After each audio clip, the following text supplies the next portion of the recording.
Dans la littérature indépendante, les auteurs et autrices sont considérés comme particulièrement hors normes. Sur YouTube, Abby, qui découvre ces différentes histoires, est membre d'une unité d'élite appelée Unité spéciale pour les personnages. Voici leurs histoires.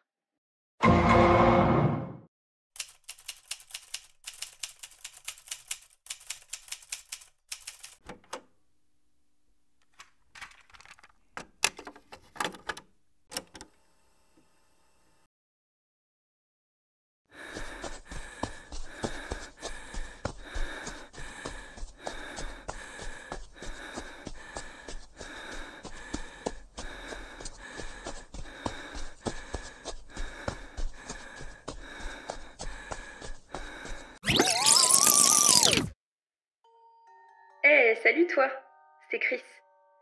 Jour, je sais plus combien. Ça fait longtemps que j'ai commencé ce journal à vrai dire. Et j'en viens même à me demander pourquoi. Peut-être pour ne pas virer folle, peut-être pour que je reste un tant soit peu normal dans tout ce merdier. Pour ma propre survie, mais surtout et avant tout pour celle de mes 2 enfants. Mes 2 chérubins, mes 2 anges, mes trésors. Eux ne voient pas toujours le monde aussi sombre que ce qu'il est réellement. C'est si beau. Je veux conserver ça. Je veux garder leur innocence si précieuse.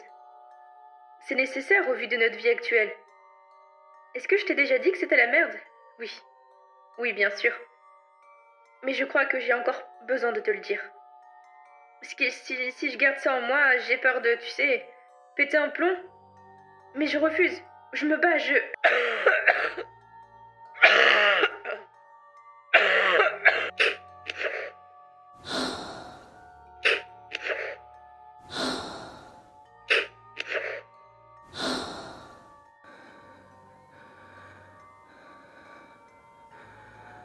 Mon propre corps qui veut ma peau, t'y crois, toi ? Enfin bref. Je te racontais quoi déjà ? Ah oui. C'est la merde. Clairement.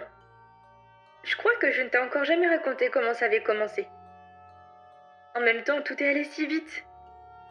D'abord, l'hiver volcanique qui s'est pointé comme ça.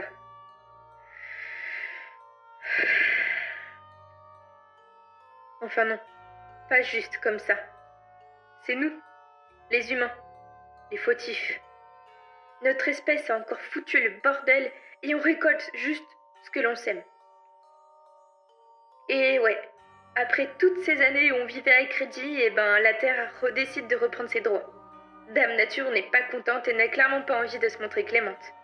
Je la comprends en un sens. Mais on en chie tellement, bordel. On a tellement pété les ressources naturelles. On a tellement fait n'importe quoi sur la planète depuis tout ce temps. Et malgré nos efforts, ça n'a pas suffi. Le tri, le zéro déchet, les manifestations. Ouais, c'était bien beau, hein, on a bien tenté de réduire notre impact écologique, hein, de colmater les trous, comme on dit. Mais c'était trop tard. C'était trop tard à partir du moment où on avait déjà pris conscience de la chose. Le point de non-retour est franchi, et on le paye aujourd'hui. On le paye très cher. Tout a commencé avec les hivers volcaniques. Du coup. Pour t'expliquer, imagine tous les mauvais côtés de l'hiver. Le giga froid, les tempêtes, les températures négatives, les maladies. Tu peux oublier les chocolats chauds face à la cheminée, le ski ou encore les bonhommes de neige, hein. Vraiment. Et à tous ces mauvais côtés-là, tu rajoutes les cendres. De la cendre, partout. En fait, ce qui s'est passé, c'est que plusieurs volcans se sont réveillés, un peu partout sur la Terre, simultanément. Ce qui a provoqué tellement de cendres que ça en a créé des nuages. Le genre de nuages dont tu ne vois ni le début ni la fin. Et les nuages ont alors recouvert le ciel, tout entier. D'ailleurs, j'ai du mal à me souvenir de sa couleur. Je sais qu'il est censé être bleu, mais en vrai, pour moi il est, pour la plupart du temps, noir, parfois gris foncé. C'est un peu comme si je voyais la vie en noir et blanc finalement. Et ce depuis tellement longtemps que j'en ai oublié la couleur du bleu. Ce n'est plus qu'un souvenir devenu une légende que je raconte à mes enfants. Et bien sûr, ces nuages de cendres n'ont pas fait que de cacher la couleur du ciel. Ce serait trop simple. Trop gentil comme punition. Les rayons du soleil ne passent plus. Lui non plus, je ne sais plus vraiment à quoi il ressemble à la base. J'en ai oublié ce que c'est que de ressentir un rayon de soleil doux et apaisant, je crois, sur la peau. T'imagines ?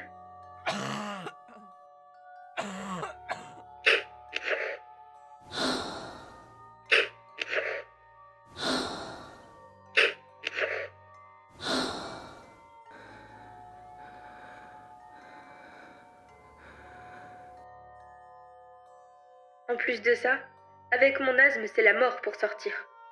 Et je parle au sens premier, hein. L'apocalypse se produit et moi je suis là, en quête de souffle, constamment. C'est l'enfer. C'est l'enfer sur Terre depuis si longtemps. Avec ma petite vie tranquille de maman au foyer, je n'aurais jamais imaginé vivre ce genre de choses. C'est un bon scénario pour un film catastrophe que je regardais des fois à la télé, en prenant soin, bien sûr, de coucher les enfants pour leur éviter toute image choquante. Et pourtant, c'est devenu ma réalité. Notre réalité. Le froid, les cendres, les maladies. Mais ce n'est pas le pire. Le pire dans tout ça, c'est qu'il y a quelque chose d'autre. Quelque chose de plus. Quelque chose qui rôde. C'est terrifiant. Mais c'est là. C'est un tout autre danger qui peut aussi nous tuer comme ça, sans prévenir, du jour au lendemain. Je n'arrive pas exactement à déterminer ce que c'est. Je n'arrive pas vraiment à comprendre. Ils sont surnommés les autres. Mais qu'est-ce que ça veut dire ? Les autres humains, les autres espèces, les autres animaux ? On peut tout imaginer et même le pire. Surtout le pire au vu de la situation.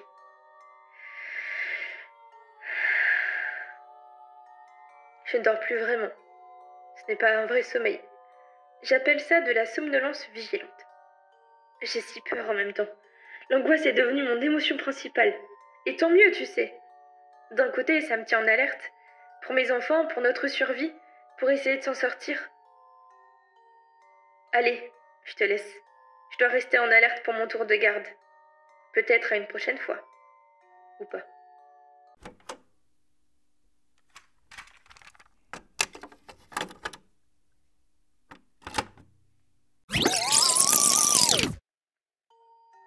Salut toi. Jour combien déjà ? J'en sais rien. En fait, je crois que je vais juste arrêter de compter. Je sais plus où on en est. Ça sert à rien. Je sais plus combien de temps depuis le début, tu vois. Je n'arrive plus vraiment à me souvenir de ma vie d'avant, en fait. Tout était si normal, une maison, un époux, 2 enfants. Mais maintenant, j'ai tellement peur. J'ai tellement froid. Et putain, ce que j'ai faim! Ce n'est pas une vie, ça. Ce n'est pas normal pour des enfants. J'ai envie de tout abandonner.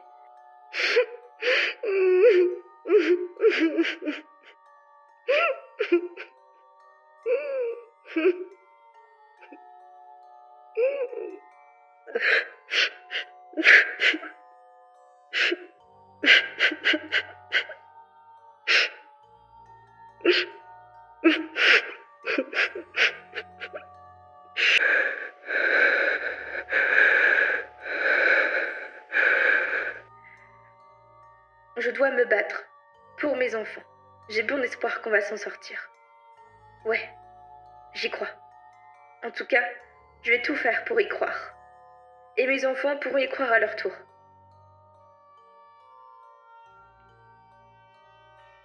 Je vais dormir maintenant. Enfin, je vais essayer.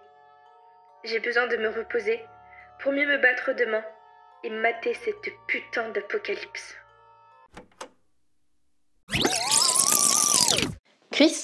Chris, c'est moi, Mélanie. Je suis ta créatrice en fait, celle qui a écrit le roman dans lequel tu évolues. Ah oui, parce qu'en fait, au cas où tu le saurais pas, t'es un personnage de roman. Tu sais, ça a pas été facile au début, toi et moi. Pour être honnête, en fait, je t'aimais pas. Pour moi, t'étais faible, t'étais insipide et fade. En fait, tu subissais en continu et j'avais juste envie de te secouer tellement fort. Toi et ton putain de déni. Et puis en fait, j'ai compris. J'ai compris pourquoi tu m'agaçais autant, parce que en fait tu es moi. Enfin, la partie de moi que je déteste le plus. Celle qui voudrait baisser les bras, ne pas se battre. Alors j'ai tout revu. Tout depuis le début, je t'ai remodelé et je suis partie de ce trait de caractère qui m'énerve tant chez toi, chez moi, enfin, tu vois, chez nous, quoi. Et je t'ai fait évoluer au fil des chapitres pour devenir au final cette guerrière que tu es. C'est une sacrée évolution, pas vrai ? T'en auras vu des épreuves par ma faute et je m'excuse un peu pour tout ce qui va t'arriver, mais d'un autre côté, est-ce que t'aurais pu devenir la femme que tu es aujourd'hui sans tout ça ? Et je m'excuse aussi pour ce qui va arriver après, une fois que le lecteur aura tourné la dernière page. Parce que je me connais et je sais que je pourrais pas m'empêcher de t'en faire voir de toutes les couleurs. Tu sais, le dernier souffle, c'est pas fini. Il y a encore 2 autres tomes de prévus et... perso, je sais ce qui va se passer. Mais toi, Chris, pour l'instant, t'en sais rien encore. Alors permets-moi de m'excuser d'avance parce que le périple est loin d'être terminé. Après tout, les autres, ils sont toujours là. Dans combien de temps est-ce qu'on va se retrouver, toi et moi ? Dans 1 mois, 3 mois, 1 an, ou plus encore ? T'en sais rien, hein. Pour ça, va falloir en fait tout simplement que t'attendes que je finisse d'écrire le tome 2. Parce que, après tout, c'est ton histoire.